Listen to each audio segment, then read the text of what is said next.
Everyone, welcome to the RotoGrinders Morning Grind podcast. I'm your host, Stevietpfl.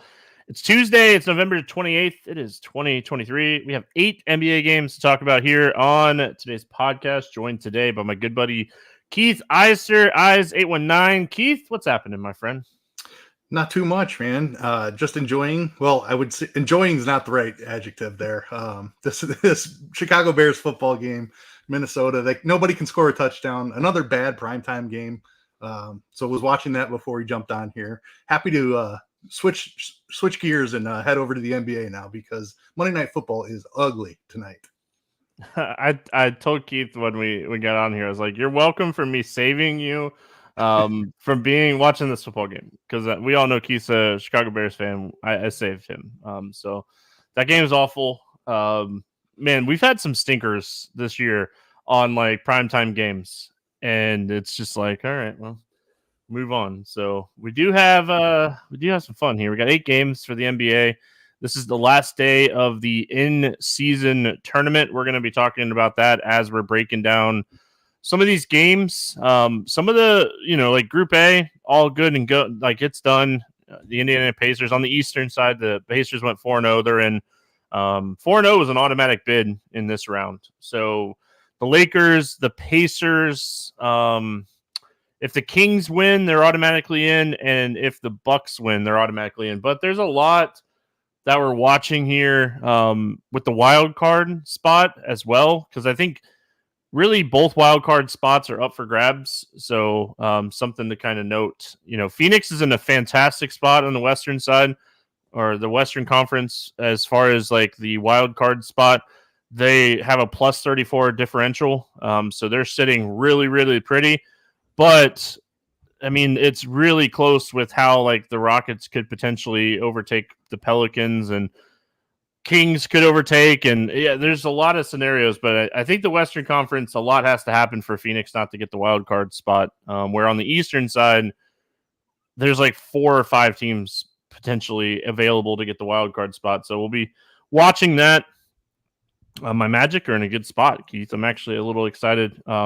This young team looks fantastic. They're playing great defense.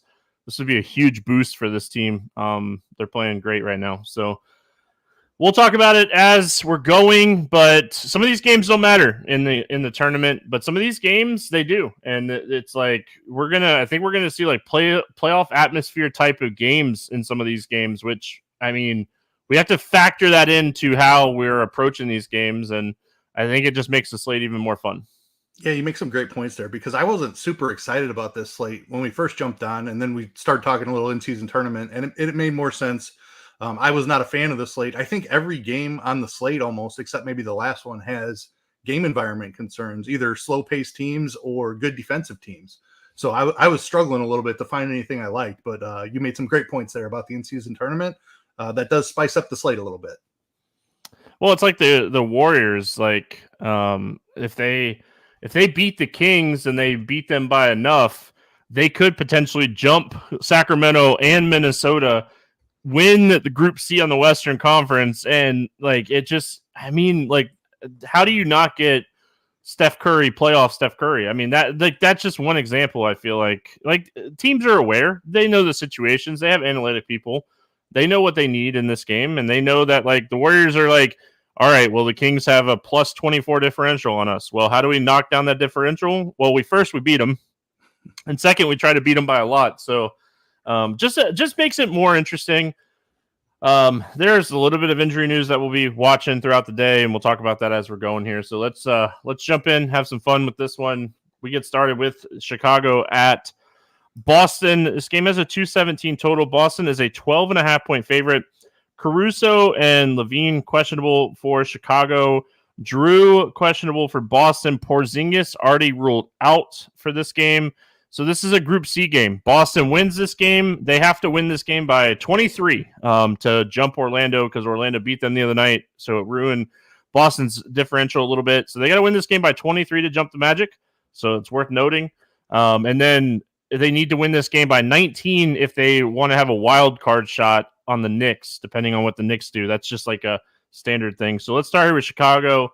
Levine being questionable. and Caruso being questionable, role players, big time minutes for a guy like Zach LaVine. He would matter if he sits. What do you like here for the Bulls?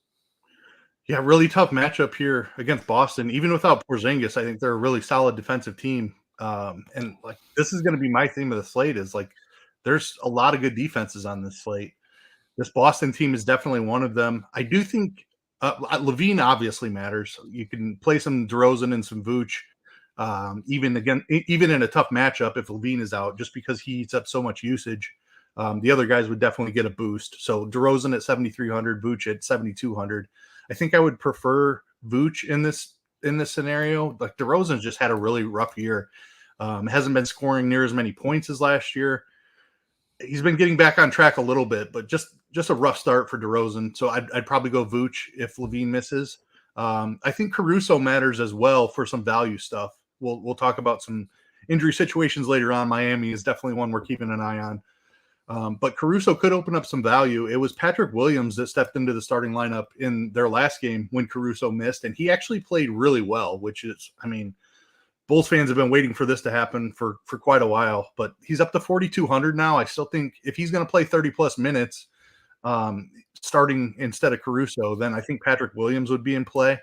If Levine and Caruso both play, I'm probably out on Chicago altogether, but keep an eye on the injury situation. There is some interesting stuff if injury news breaks our way.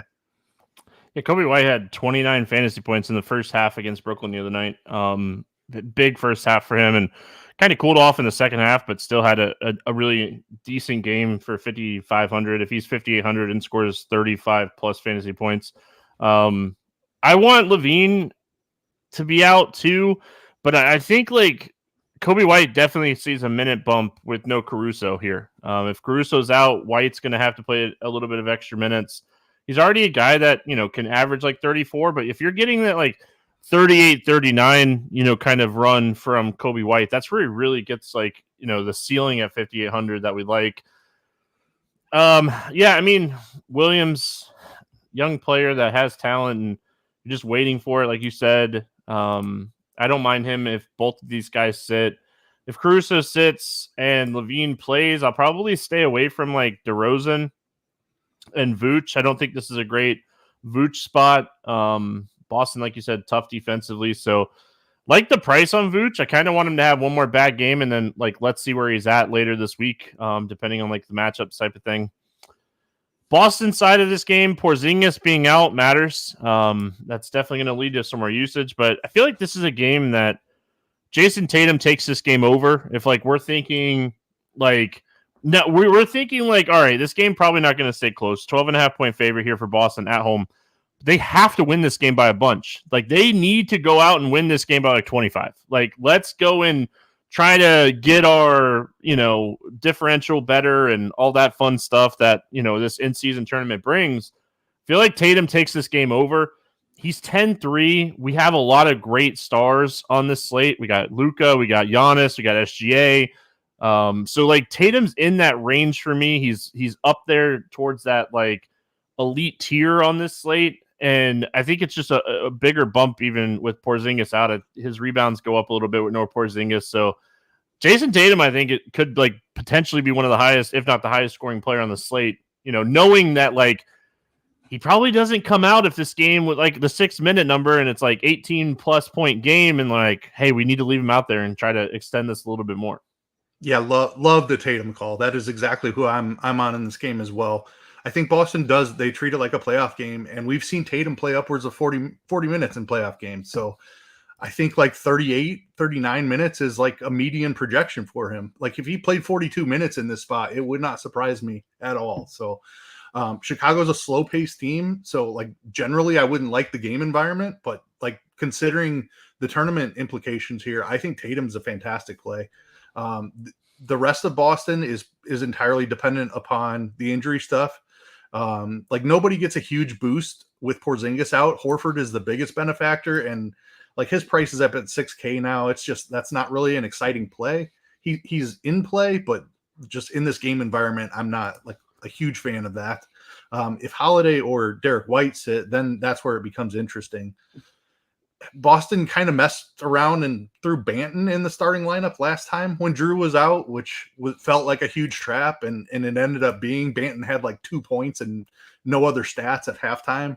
He did finish okay with like 15 DK points, but started and only played 19 minutes. So be wary when you see just random guys like that jump in the starting lineup. A lot of times it's just to like stagger rotations and keep Pritchard like running the second unit type of stuff, rather than like Pritchard jumping. Like in that situation, Hauser's actually the guy who played a ton of minutes in that game.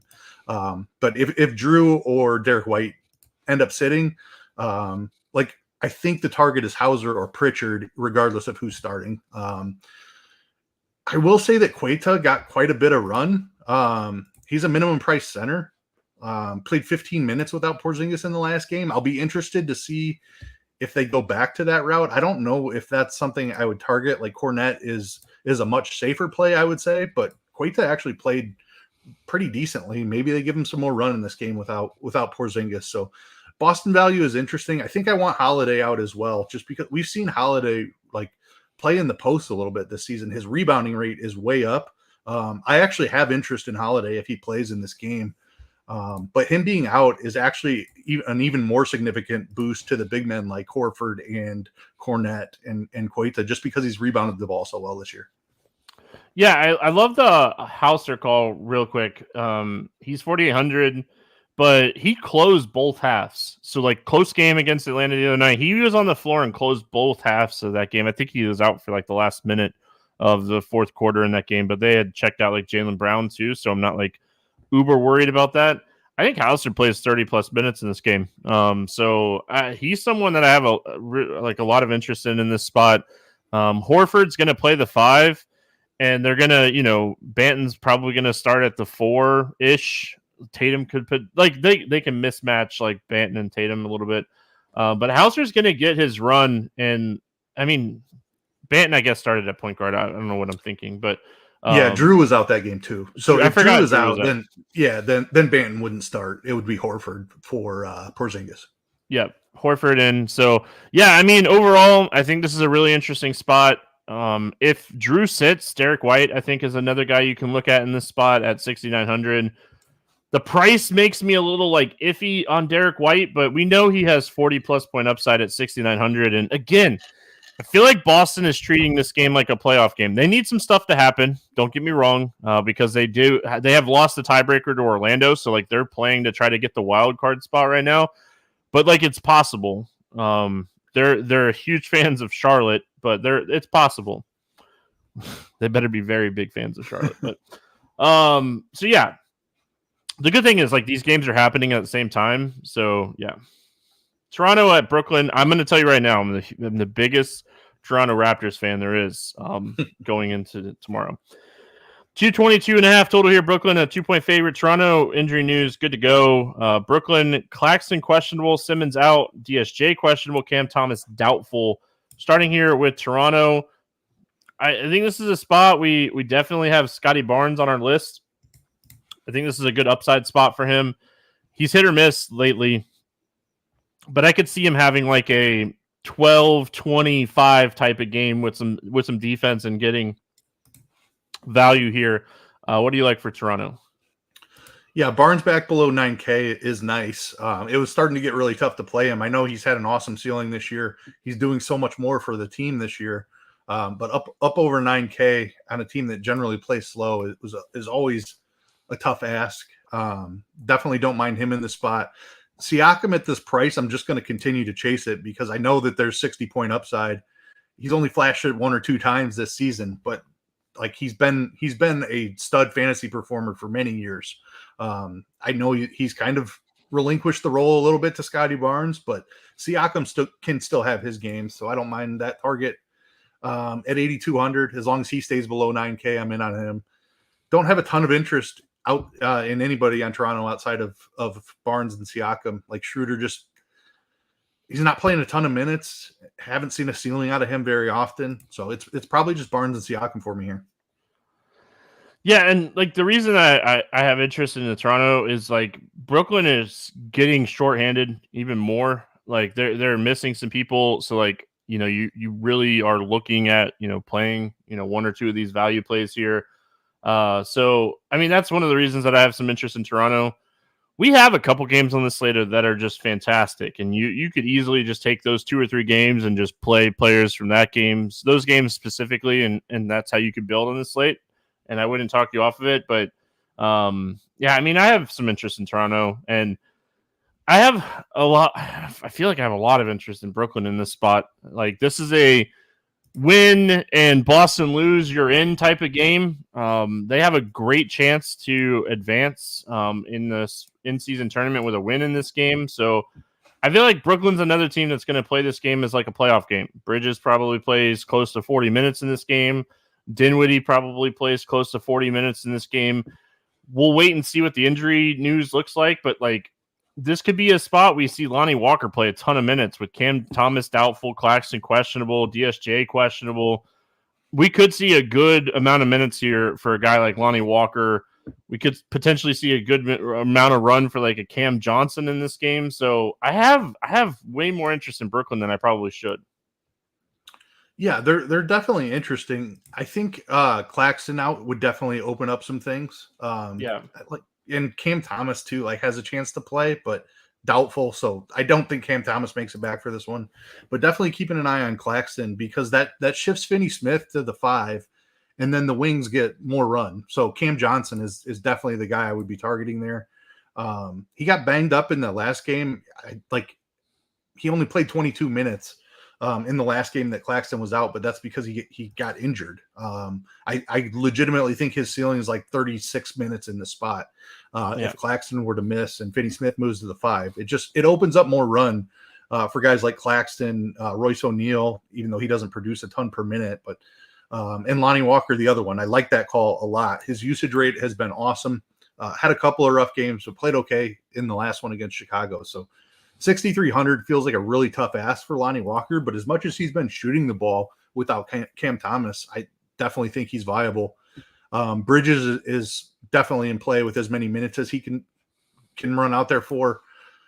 Dinwiddie's kind of been all over the place on his minutes, but I will note that there's been a significant uptick in the last 3 games, and one of those was an overtime game, but he still would have played like 36 minutes in regulation. So we're talking 3 straight games with Dinwiddie at 36 minutes.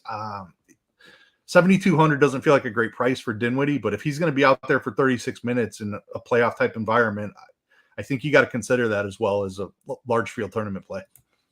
And Richie in chat says Johnson has a Q tag on the injury report from NBA. He is probable, so he should play here. And like, just to kind of talk about it, he played 16 first half minutes the other night. So projecting him for 30 plus minutes in this game, I think it's a good projection. That was without Claxton. So we're interested in Cam Johnson if Claxton sits. I know you're with me on that. So for sure.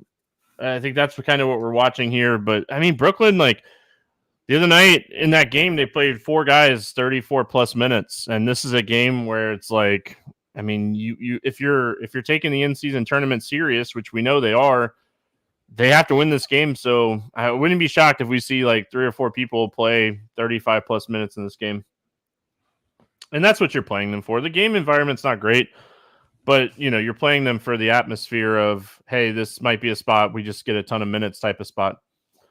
Justin Fields fumble. Minnesota gets the ball back. This football game is so bad. I'm like debating on like even turning my TV off. It's so bad. Atlanta at Cleveland, 237 total in this game. Cleveland is a 5-point favorite. Johnson out for Atlanta. We'll talk about that in just a second. Jerome and Wade out for Cleveland. Jalen Johnson. I mean, what we everything I've read is 3 to 5 weeks for him, which kind of stinks because he was playing phenomenal basketball. I think he's averaging like 14 and 7. That's really, really solid for a young player. I mean, I think the biggest bump here is going to be to Bogdanovich and Hunter with him out, but I wouldn't be shocked if like Capella sees a little bit of a bump here. I like Atlanta in this spot. Cleveland, really solid defensive team. We're not going to sit here and say they're not, but they're not a top 3 defensive team like they were last year. They're 14th in defensive rating. This game projects as one of the better pace type games on the slate because we know Atlanta is going to push the pace in this game as much as possible. Talk to me here about the Hawks. Yeah, just real quick on the Cleveland defense. Like Jared Allen being out at the beginning of the year, I think is holding down their defensive rating a little bit. So I do expect them to climb into the top 10. And like you said, it is still a very strong defensive team. I don't know if they'll finish top 3 again, but I would put them easily in the top 10 for sure.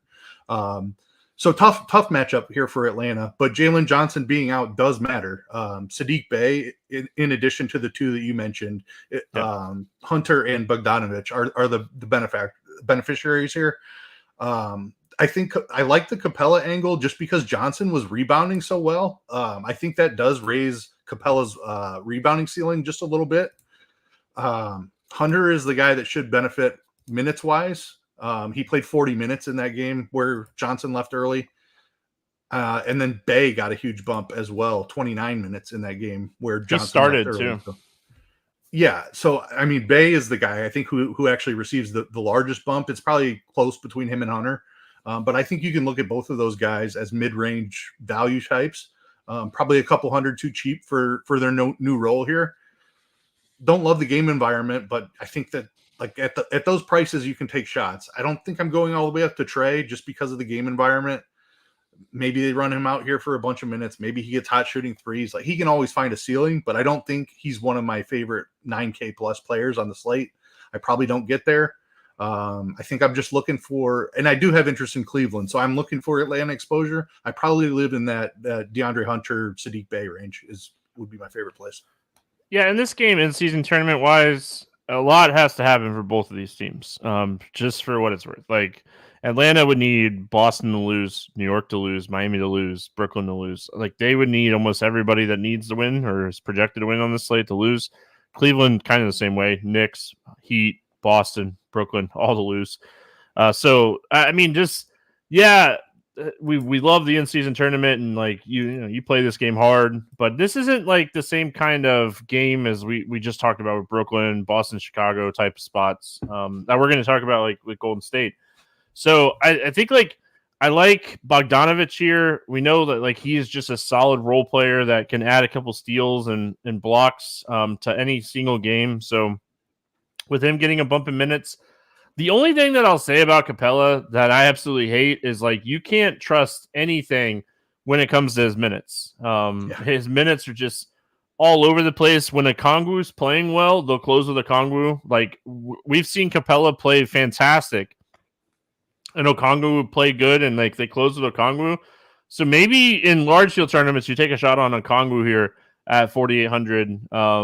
And maybe he doesn't see a ton of Jared Allen either, which is even more of a little bit of a bump. So Hunter, I like the Bey call. His minutes are solid. I wish he was a little bit cheaper because like Saddiq Bey, if he's going to be chalky, he's an easy fade for me. He is a guy that consistently can put up like 25 to 30 fantasy points. But if he's going to be chalky, I don't know if Saddiq Bey really has that like 40-point plus upside, especially in this offense. Yeah, I mean, he would need 2 or 3 3-pointers, which if he's going to be out there for 30 minutes, that's not out of the question. Right. But yeah, you definitely need his 3 to be falling for him to hit a ceiling. All right, healthy Cleveland. Mitchell 9,200.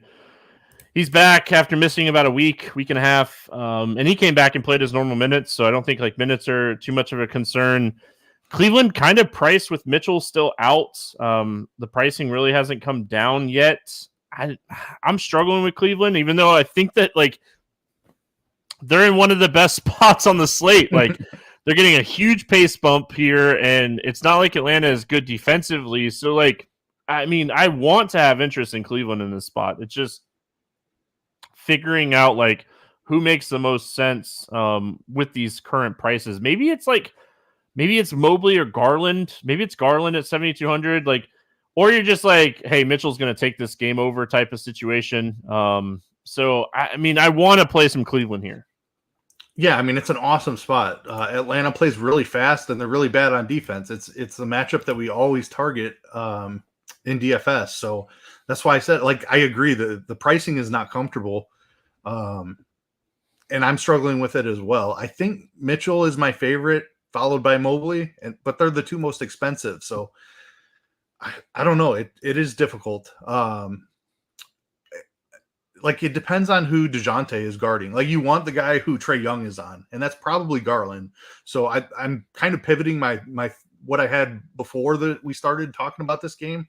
And Garland might be the play here. Like I think DeJounte picks up Mitchell and Garland maybe gets left on with Trae Young. And like, that's the matchup that we're targeting for sure. Trae Young has been atrocious on the defensive end this year and throughout his career, really. So like, it's one of those two guards. If you can nail who gets the Trae Young defense, like that's the guy who probably has the big game here. Garland being 2K cheaper, I think it makes more sense to take shots on him. So I actually love that call. I'm still going to play some Jared Allen. Like he was off to a terrible start. He has popped off for a couple of ceiling games here recently. Price keeps climbing a little bit, but the minutes now, we've seen him play over 35 minutes twice in the last 4 games. He's also played 27 and 23 minutes, so keep that in mind. One of those games was a blowout. Last game against Toronto was a little bit concerning. He only played 27 minutes in a close game. But if I knew Allen was getting 30 minutes in this spot, I think 6,400 is a nice price for the type of upside that he has. So Jared Allen might be the second piece that I'm looking at here, but I'm with you on Garland, I think. The minutes, I think, for Allen, also a little bit of a bump in minutes here recently. Like his minutes have been a little bit more consistent with Wade out. Wade going to be out again here. I think he's going to miss 4 straight games. So Wade is a guy that can, when he's playing well, Cleveland will leave him out there and he'll eat into either like Mobley or Allen. So I think with Wade being out, it's a little bit safer road to take some shots here. But yeah, I'm with you. I have a ton of interest in Jared Allen. So I think this is a fantastic spot for him.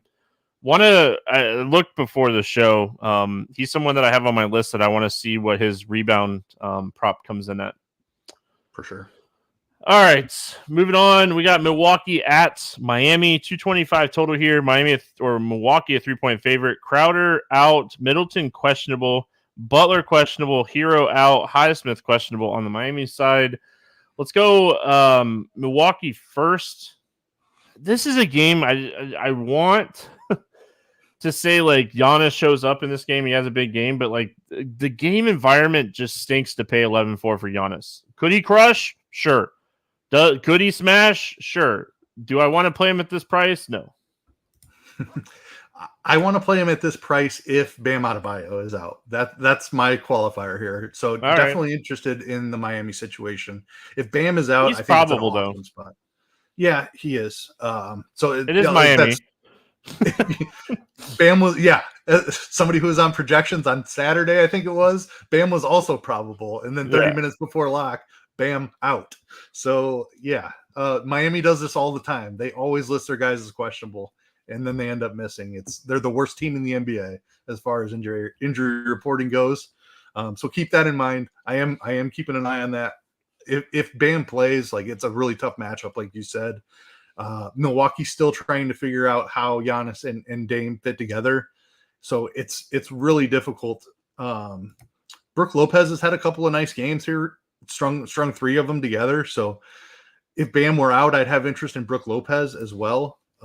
Again, I'm worried about Miami's defense and Bam Adebayo is the linchpin to that. So I'm paying close attention to the Bam news. If Middleton sits, do we take some shots like Beasley here at 4,800? Like the matchup's not fantastic, but like if Middleton sits, we see Beasley play 35 minutes here, right? Like we have to think that like he plays really solid here, minutes wise. Yeah, he should get 30 minutes at least. 4,800. He's in play at that price for sure. I wanted Middleton to be out. Like I still trust his. Like I don't want to say his minutes aren't like secure by any means, but like Middleton left the game the other night early, and we saw big minutes from Beasley. Or was it that game or the game before? No, he sat. Yeah, he sat. Yeah. Like the game before, Middleton played through and like played I think like 14 minutes or something against Washington. But like the next game, Beasley ended up playing like 36 minutes when Middleton out. So I don't necessarily love Beasley, but I think he's a really strong value play if Middleton's out. Like we could see him take a ton of threes in this game. Miami's a huge question mark on this slate with Butler questionable, Bam probable, which is nice. But like you said, you never really know. It's not nice. I know. I mean, like You like it him being probable more than questionable though. Makes it a little bit easier. Literally on Saturday, he was listed probable all day long, and 30 minutes before lock, boom, he's out. So I think it's actually worse when he's listed probable because you just like probable tags. We handle those as if guys are going to play. So Yeah. when they get ruled out 30 minutes before lock, it's just a complete surprise.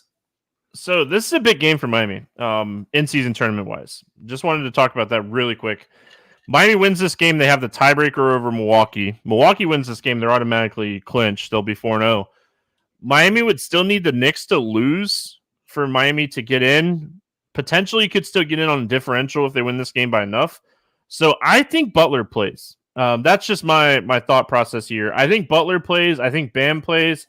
And I think they play big minutes. We know Milwaukee is not a good defensive team. Is this a spot where like we take some shots here on questionable Butler and Bam has been fantastic. Let's just talk about how good Bam has been. Like recently with Tyler Hero out, like I could see these Miami guys having big games here. Duncan Robinson still dealing. Like I know he's playing with this thumb injury, but like you could take shots on Jacquez at 5,400. I like Miami today. I think this is a sneaky good spot. I love the spot for Miami, and I agree. Like if Butler and Bam play, like you just load up on them. I think they're totally fine. And I'm kind of with you. I'm leaning that both of them play in this game. Like it's so frustrating to deal with Miami and their injury report. Like but I'm on the side with you that I do think they play in this spot, and I think it's an awesome spot for them. Milwaukee has not been good on the defensive end of the floor this season. They obviously lost Drew Holiday and replaced him with Dame, who like Dame just doesn't play anywhere near the defense that Drew does. So I think that their drop in defensive rating makes a ton of sense. Obviously, Giannis is still a problem protecting the rim, but man, like the role for Bam has been the best of his career so far this season. Highest usage rate, assists are up, rebounds are up. Like Bam has been awesome this season. You nailed that one. 9,200 is a big ask with Giannis on the other side, but I mean, if he's low owned, I certainly don't hate it. Butler just hasn't been taking enough shots for me to be all that interested in him. So it's Bam over Butler for me, but I could see either of them having a big game. I do like the matchup and I like the spot. Yeah, I mean, like Caleb Martin is the one name I wanted to mention outside of that. He was on a minutes restriction first coming back from the knee injury. We saw him play 31 minutes in the last game. Granted, everybody was out. It was a full-on punt game for Miami, but the fact that they were willing to run Caleb Martin out there for 31 minutes, I think that he's going to work his way back as more of a mainstay of this rotation. I know there's some interesting young guys that they have in Hakaz and Highsmith that they're interested in evaluating. But man, Caleb Martin was huge for them in the playoffs. Really found a nice role on this team down the second half of last year. So Caleb Martin at 4,500, a guy I definitely wanted to mention. Yeah, and we should note that was the second end of a back-to-back, and they ran him out there for 31 minutes. So I'm not too concerned about the minutes restriction for Caleb Martin anymore. All right, Charlotte at New York facing the Knicks. 222 total here. Knicks 11.5-point favorite. Charlotte side, Ball is doubtful. Martin is out. Nick Lakina is out. Richardson is out. Richards, not Richardson, sorry. I wrote it as Richards, and it looks like Richardson. So TJ Hawkinson touchdown. All right. And then the Knicks are good on the injury report. So Knicks win this game. They want to win this game big. It definitely helps them in that like wild card spot, and depending on like what happens if Miami beats Milwaukee type of spot. Let's talk Charlotte first. Ball being out is huge. Rozier is 7,400. He's probably $1,500 too cheap with Ball off the floor. It's hard not to have a ton of interest here in Rozier. Don't necessarily love the matchup, but if this game's going to stay remotely close, Rozier is going to need a big game. Yeah, completely agree. And 37 minutes in the last game, Ball left early with that injury. So Rozier is wheels up. He should have a massive role in this spot. I think Miles Bridges is really interesting as well. Price is all the way up to 8K. But say what you want about the guy. Not a great human, as we all know. But, man, the dude has played awesome basketball in his return. It seems like he's really on a mission to go out there and prove something to the world. So Bridges, I think, is still in play despite the 8K price tag. He has just played incredible basketball. Not a great matchup against the Knicks with Randall and Robinson inside, but I think he can get it done still at 8K. Mark Williams took a big hit with Rozier back. Only played 22 minutes. Foul trouble is always a concern for him. A guy who looked like he was taking a step forward. So still monitoring that situation. I'm not sure I get there at 6,900. That's probably it. Like PJ Washington still has a nice roll off the bench, but I probably want that price to come down a little bit more. Tough to play him with Bridges in there. It's probably Bridges and Rozier are the main targets here. Okay, so really quick, I think Brandon Miller starts in this game, and Brandon Miller plays. I think he plays 30 plus minutes. He was already playing like close to that. I could see him get like a 38-minute roll here. He's 5,600. They have no reason not to roll him out there. Not the greatest matchup in the world, but I don't know if we're going to get this price for Brandon Miller if he's going to have this big role. It sounds like LaMelo is going to miss some time. I think Brandon Miller at 5,600, I love the fact that you can play him at, shooting guard or small forward. So like flexibility lineup wise, he started the second half for LaMelo being out. Like they removed Rozier and Bridges and they put Miller out there as well. So, I mean, I think he starts. I think he has a good role. Hate the matchup, but love the potential minutes here for Brandon Miller. I like that call a lot. Yeah. I think you nailed that. And even I think Rozier is more of a distributor. Like LaMelo needs the ball in his hand at all time. I think Rozier would be fine, like letting Miller handle the ball a little bit more too. So I absolutely love that call. Like we could really see Miller take off here without LaMelo. Yeah, I think people are going to try to make Theo Maledon a thing. It's not a thing. They would rather play Ish Smith. I don't think we play Ish Smith for like tournaments or cash games or anything. I'm just saying like Charlotte would rather play Ish Smith over Theo Maledon. And like realistically, like looking at Charlotte, like looking into Charlotte's rotations, they really want to play Bridges, Rozier, Hayward, Miller, and then like Mark Williams. I think he's an okay play. He got into some that game was just against the Magic. Like I watched that game. And I don't know what it was. He came out. He had a really good third quarter. He checked back in the game in the fourth quarter, had a quick foul, and then like they pulled him out. And like the Magic played a little bit smaller in that game too. Like so, maybe they just were kind of matching the size of the Orlando Magic in that game more than anything else. And maybe we shouldn't be overlooking that because they finished with Miller, Bridges. Washington was having a big fourth quarter against the Magic, so they left him out there. So I think Mark Williams is, if you like him, I wouldn't look too much into the Orlando game. And we got to remember Orlando defensively, one of the best defensive teams in the league this year. Nick's side of this game, what's not to love? Charlotte is a team that, you definitely like to pick on with bigs. We love taking rebound props against Charlotte. They're one of the worst rebounding teams in the NBA.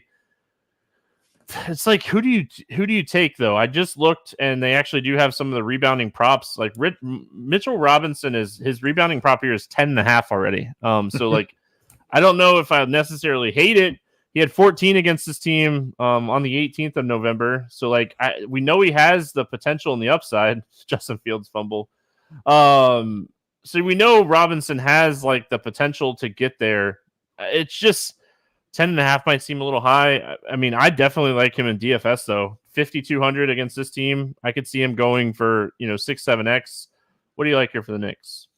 Yeah, I like the Mitchell Robinson call. That's where I would start as well.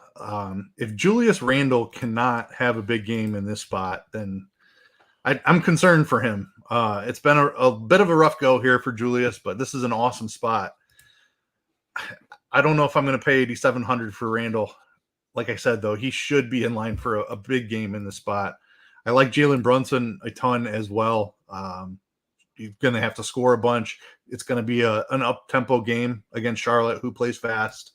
They don't play any defense. So Brunson is – I think I'm going Brunson over Randle. But you talked about Charlotte struggling against bigs so much.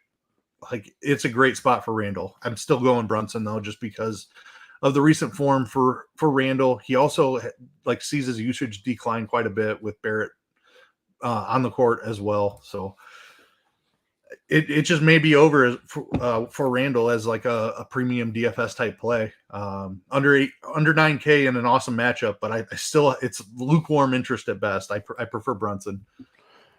I don't know that I'm going anywhere outside of that. Go ahead.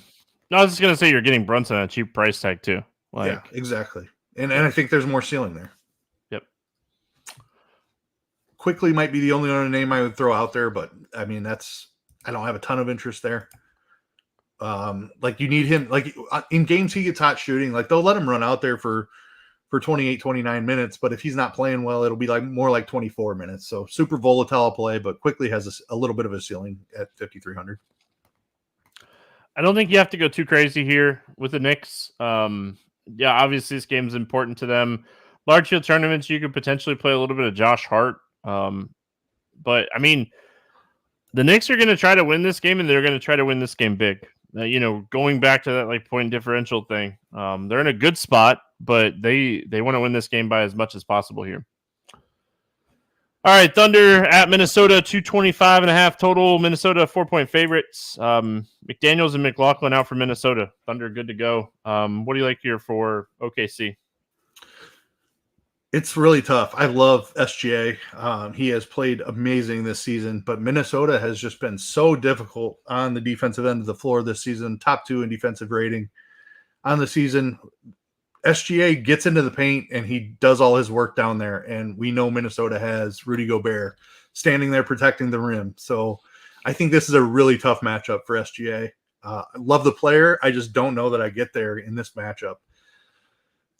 I'm not really excited about anything else outside of that. Jalen Williams has missed a couple of games. So pricing has come up a little bit, like Chet all the way up to 7,800. I still think he has a little bit of ceiling there. Again, not a great matchup for him Cat's played awesome defense this year as well. So like down low, he's going to deal with Gobert. If he tries to go out on the perimeter, it's probably Cat on him. Really tough matchup for OKC here. And then you add in Jalen Williams coming back after missing a couple of games, pricing being a little bit distorted. It's a tough spot for these Oklahoma City guys. Yeah, I mean, I want nothing to do with the Thunder. Like in large field tournaments, I think you could take a shot on Jalen Williams at 3,900. Like this could easily be a spot Holmgren gets in foul trouble. So like I could see that type of scenario where like, yeah, he plays a few extra minutes. This game not stays like the game overall. Like, and you're looking in like sports books, like all the sports books have this game at like 3.5 to 4.5. So like they are projecting this game to stay somewhat close, and I get it, and I get like the Thunder are good. Yeah, the Thunder have been super solid this year. Like they're 6th in offensive rating, but I mean, I think you got to respect just how good Houston, Minnesota, Orlando, Boston, and LA Clippers have been defensively this year. I don't think I want to pay 10-5 for SGA. Like it's just like I would rather play Luka in a tougher matchup, but higher usage. I'd rather play Tatum. We go back to that Tatum conversation. And like I like some guys in this 95 ish range too that we'll talk about here in a few minutes. Minnesota, I mean, like Edwards is always someone you can take some shots on just because like he is someone that can legitimately score 40 actual points on any given night. 8,900 is a tough ask.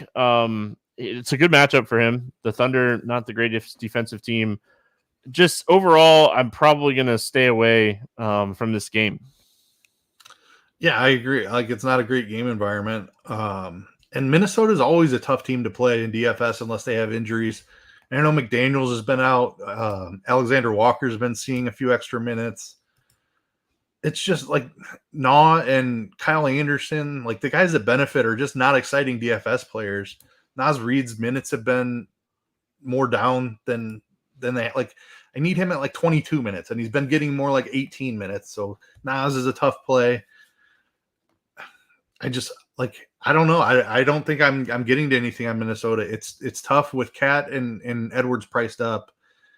I don't think I need to chase the ceiling of those guys. They certainly have it. I don't know if this is a spot they find it, and it's probably not the spot I'm chasing it. Yeah, that's kind of how I feel.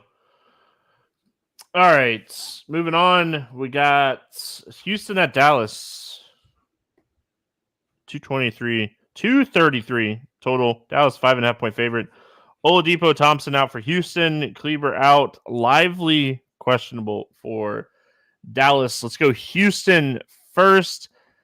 Houston needs a lot to happen in season tournament wise for them to have a chance. But I mean, obviously, the first thing they have to do if they win, I think they actually clinch if they win. I'm pretty sure they clinch. I'm looking it up really quick. Yeah, so they win, they're in. Like they clinch with a win here. So they have the tiebreaker against New Orleans. So Houston beats Dallas in this game, they're in. Now I have a lot more interest in Houston. From that perspective, I think like this is a spot. Dallas is missing a lot of bigs, and like if Lively end up sitting too, like Sengun could have a huge game here. Like this is a triple double type upside spot for him. I think you could take shots on Jalen Green or Van Vliet in this spot. I wish Van Vliet was a little bit cheaper, but I really like Sengun the more I think about this spot. Yeah, I'm completely with you there. I love that call. Just looking at this game and how it sets up. Even with Lively in there, I like Sengun. If Lively's out, Sengun might be my favorite play on the entire slate. Like they just don't. Who's going to guard him? Rashawn Holmes? Come on, that's ridiculous. Dwight Powell. Yeah, no. Come on down. Like they have big bodies, but they're not good defenders. Lively's an okay defender if he plays, but I still like the matchup for Sengun. Van Vliet at 8,100 is tough. He's like I've actually played a lot of him this year when he was mid sevens.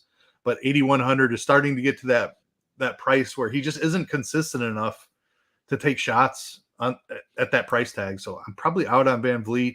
I would go to Green first, looking for a ceiling guy that wasn't Sengun.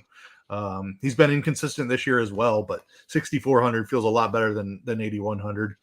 Don't think I'm going anywhere else on Houston there, unless a couple other guys on the injury report. Eason is probable.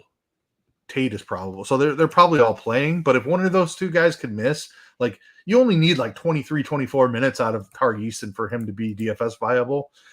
So if Tate is out, I think you could take some shots on Eason.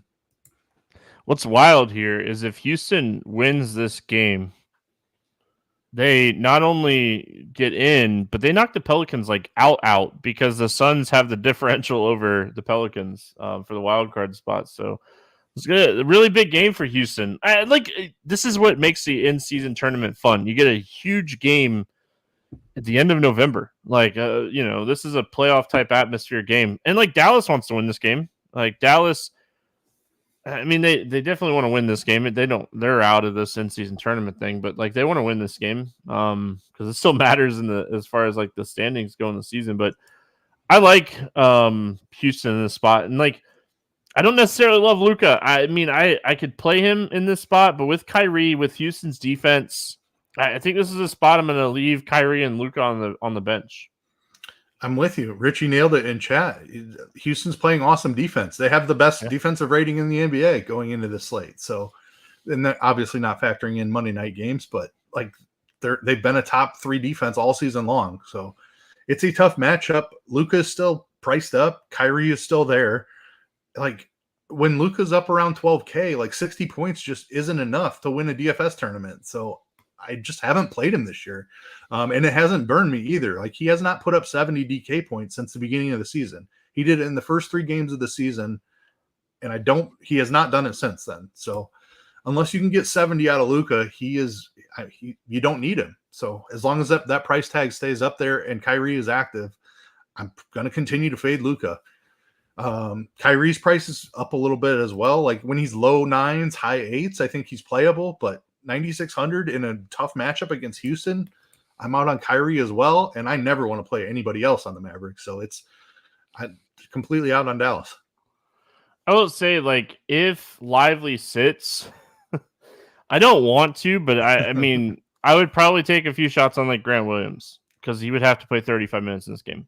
So, you really are depending on like this guy getting a few like really easy buckets type of thing, but he's a guy that minutes wise plays. I think like the Holmes and Powell situation, not something I want to mess with.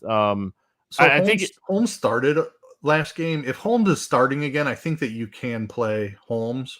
And I like that'd be an interesting conversation, Holmes versus Williams. Like I'd want to see how they projected, but I think Holmes is in the conversation. Definitely not Dwight Powell. But I think Holmes would be in that Grant Williams conversation with you. I just think like Grant Williams ends up getting more minutes in this game. Yeah, I mean that's certain. Like Grant Williams is going to play more. It's just does he hit a couple of threes? Like that's basically all he can do. Is if he hits 3 threes, then yeah, Grant Williams is going to outscore Rashawn Holmes. But Holmes is going to get more rebounds. That's for sure. All right, we finish it out with the game of the night. We got Golden State at Sacramento, 237.5 total here. Sacramento 2.5 point favorite. Ellis questionable, Lynn out, Murray doubtful. Huge game as far as like in-season tournament is concerned. Like Sacramento wins this game, they win their group and they're in. I was looking and trying to figure out like Golden State's situation. They would have to get, I think, somewhat lucky. Minnesota would have to lose in that OKC game, or they get the tiebreaker over Sacramento or Minnesota. So like they would have the tiebreaker over Sacramento if they win this game, obviously, because first tiebreaker is head-to-head record. So interesting game. I think Steph Curry is the top play on the slate today. I'm just going to start with that. I think this is going to be playoff Steph Curry. 35 to 40 actual points. I think Steph Curry is going to be cooking in this game. All right. I don't know that I was expecting that call from you, but I love it. I mean, Golden State's been a bit of a train wreck this season, and Steph hasn't found many games where he's paying off 9,500. I do like the matchup against Sacramento. They play pretty fast. This is my favorite game environment of the slate, and it's not really that close. So maybe paying up is the way to go. I love Fox on the other side. I don't know if I can get to Curry and Fox together, so we'll see how that goes. I do want some exposure to Golden State. I like playing Klay Thompson or Andrew Wiggins doesn't sound like a ton of fun. So is Draymond back this game? Yes, I was gonna say that. Like I think Draymond's another fantastic play. Yeah, that's where I was looking at originally, and I thought this was going to be his first game back. So I think Draymond at 6,200 is super interesting. Chris Paul definitely takes a back seat. He's overpriced now with Draymond back. I assume that he returns to the bench. Your Curry call has me intrigued though. I do like the idea that he could play a ton of minutes in this spot. He's obviously got to score 40 points, but he can certainly do that. So always in play for a ceiling game. Draymond's my favorite, but I'm intrigued by your Curry love. Well, what's great is like they correlate so well with each other. Draymond being on the floor correlates so much with Steph because Draymond's going to help Steph get those looks. Absolutely. I just think the atmosphere, right? You're on the road. You're in Sacramento. You win this game. You give yourself a chance. You lose, you're out. I mean, like this is a statement game. Like the in-season tournament, we talked about like the money for these guys. Listen, $500,000, sign me up. I'm in. But $500,000 for Steph Curry is, hate to say it, it's nothing. Which is wild. Don't get me wrong, but like the money aside, this is a statement tournament, right? Like next week, like you have either you're playing some basketball next week or you're having the week off. And that's another thing that like you have to. Is it next week or the week after? But I think it's next week, right? So like. I literally just did the morning grind schedule for next month for December. It's December 4th. So yeah, next week, like you're either playing basketball or you're off a week. The NBA shuts down next week. So the in-season tournament takes over next week. So you're playing or you're not playing. And I think every team wants to continue to get meaningful games at this point of the season. So I mean, how awesome are my Chicago Bears? I'm sorry. I can't. They missed the field goal. Did they really? No, actually, I think I saw the replay. Sorry, I caught that out of the corner of my eye. Oh. And I thought that they just missed another one, but they were showing the replay from earlier, and I was like, "This is just incredible stuff." Sorry to derail the show. No, you're okay. They made it. You're good. They're celebrating 4-8, baby, 4-8. Oh man, that would have been incredible. Rough year to be a Chicago sports fan. Indeed. All My right. Cubs are going to be legit next year, though. Watch the money that we're about to spend. No, you're gonna get these guys in chat riled up. You got a bunch of Cardinals fans in here. Hey, they're signing every 35-year-old pitcher available. So listen, I don't think Sonny Gray's a bad sign. I think that I like the Sonny Gray sign, the Lance Lynn, and who's the other one they got? Lance Lynn still throws consistent innings. I mean, like, he's not a superstar, but he throws consistent innings. It's not a bad sign. They didn't have to pay, like, they didn't overpay Lance Lynn, did they? I didn't see the contract. They gave him like $10 million. No, I mean, it's 1 year, $10 million. You can't go wrong with that. Yeah, I mean, that's not necessarily Their bad. pitching was so bad last year, they had to do something. So props to them for spending some money. They got Kyle Gibson. Yeah, that's the other guy. Yep. I think they gave him 12. All right. Well, we can be okay with the other thing. We're going to be stacking some lefties against the Cards this year. I know we are going to be playing some lefty. All right. Those hot summer days in St. Louis where you get the ball flying. Yep. We're going to win some tournaments stacking against them. All right. Sacramento's side of this game, show derailed a little bit there for a second. Let's talk about Fox. He's 9,800. He's expensive, but again, like playoff type atmosphere. Kings win, they're in. He played against this team earlier this year, played 39 minutes, scored 55 fantasy points. I think De'Aaron Fox is one of the top plays on the slate. With Murray out, Harrison Barnes has been playing really solid minutes.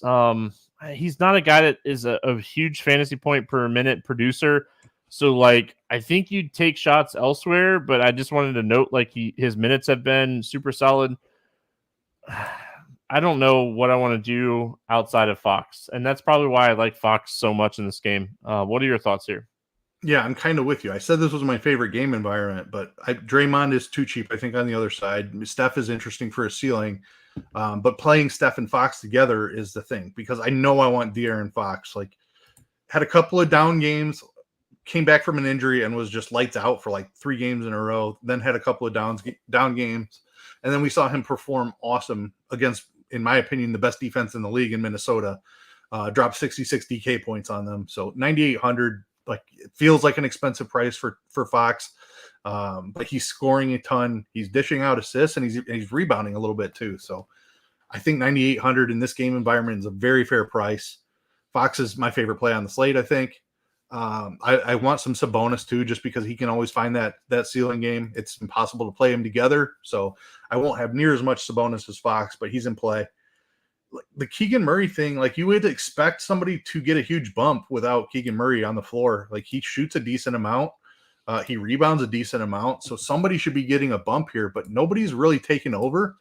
Trey Lyles might be the biggest beneficiary, and like that's not comfortable. He's center only, so I don't love that.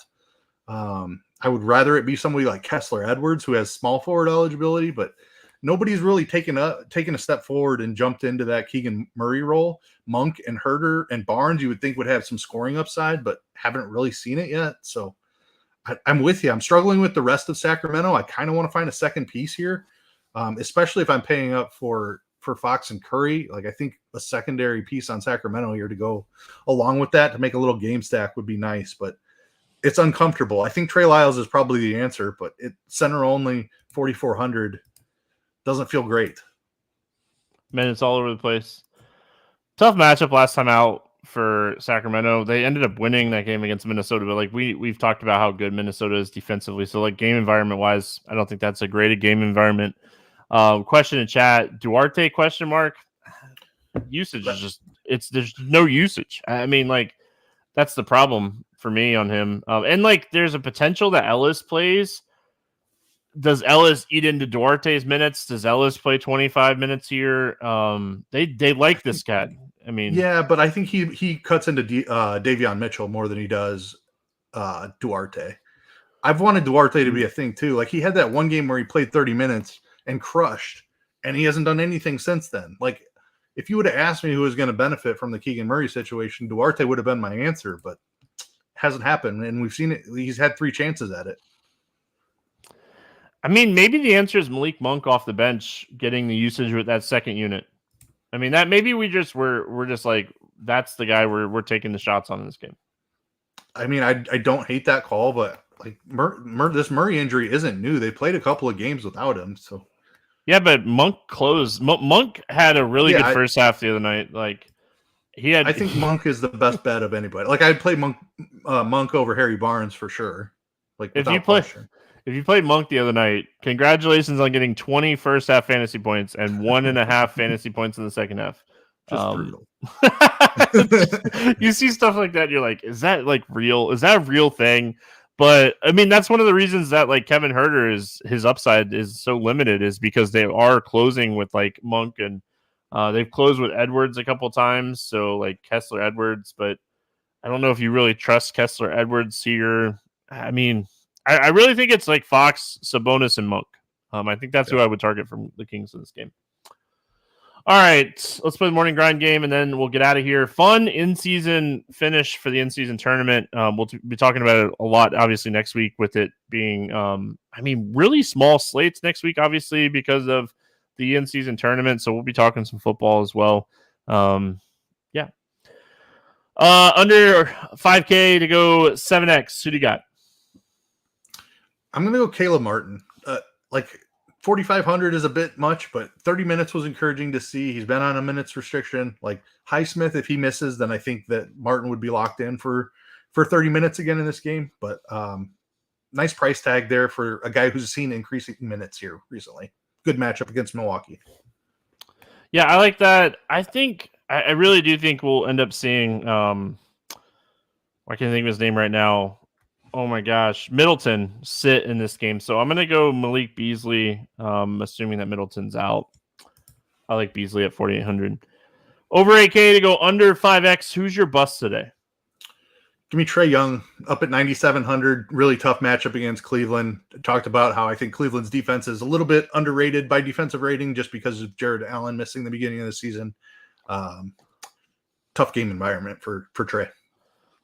Yeah, did you know Cleveland has the 6th most fantasy points per game to opposing centers? That's going to change. I wrote down Luka. I'm not going to change it. I'm going to go Luka 11-6. He's a guy that can go off in any matchup, and I understand the risks, but some shooting woes here recently. Tough matchup. Give me Luka as a fade today. Favorite 6X play. Who do you got? De'Aaron Fox. Love the spot against Golden State. He's been playing awesome. Like he's hitting 60 plus fantasy points on a semi-regular basis. So in this game environment, I think he does again. Yeah, I mean, my initial build is definitely going to be Fox Curry. I really like this spot. You can use Steph at shooting guard, which obviously helps some things. So I'm going to go Steph for my favorite 6X play. Really like Draymond as well. Let's get weird GPP play of the day. Who do you got? So I talked about not loving game environments, but one of the best matchups on the board is Charlotte. And I'm just going to try to find some Knicks exposure outside of spending up on guys like Randall. And I'll have plenty of Brunson as well. But give me some Emmanuel quickly as well. I don't think many people are playing him off the bench, but love the game environment here. Charlotte plays fast, doesn't play any defense. I don't know how weird mine is, but I really like him today. Give me Jared Allen. I think he absolutely smashes in this game. So he's going to be definitely in my single entry builds. Bet or prompt or fantasy pick 'em play. What do you got for us tonight? Not much out there that I saw. If De'Aaron Fox opens up at like 26.5 points, I would certainly be interested in that. The Robinson rebounds was one I had an eye on too. That matchup looks great. Does Jared Allen have a rebound prop out yet? He doesn't. Yeah, that's another one I'd be interested in. Yep. Yeah, I was struggling too. Like some of the ones that you just mentioned are ones that I'm looking at. So I think I'm going to be waiting a little bit. I jump on some stuff in the morning, but the one that I wrote down that I wanted to share was Brandon Miller, more than 13.5 points. His role going to be very increased here with ball out. He's hit this prop in 3 of his last 4 games, and one of those games was against the Knicks. He scored 29 points against the Knicks. This game's in Madison Square Garden. Brandon Miller, more than 13.5 points, is someone I like today. Love that. Jason Tatum, another guy I got my eye on. If that comes out below 30 on his points prop, I'd hammer that for sure. Yeah, it's not out yet either. I literally have that one written down as well. So We're on the same page. We're definitely on the same page. But one that I already put in was Brandon Miller. I like him a lot today. All right, Keith. Any final thoughts before we get out of here? Don't have anything else. Good luck. That'll wrap it up for Tuesday. Hope everyone has a fantastic day. We'll be back Wednesday talking more basketball, maybe talking about who's in, who's out for the in-season tournament, because I think this is going to be a fun slate because of that. Have a great day. We'll see you again tomorrow.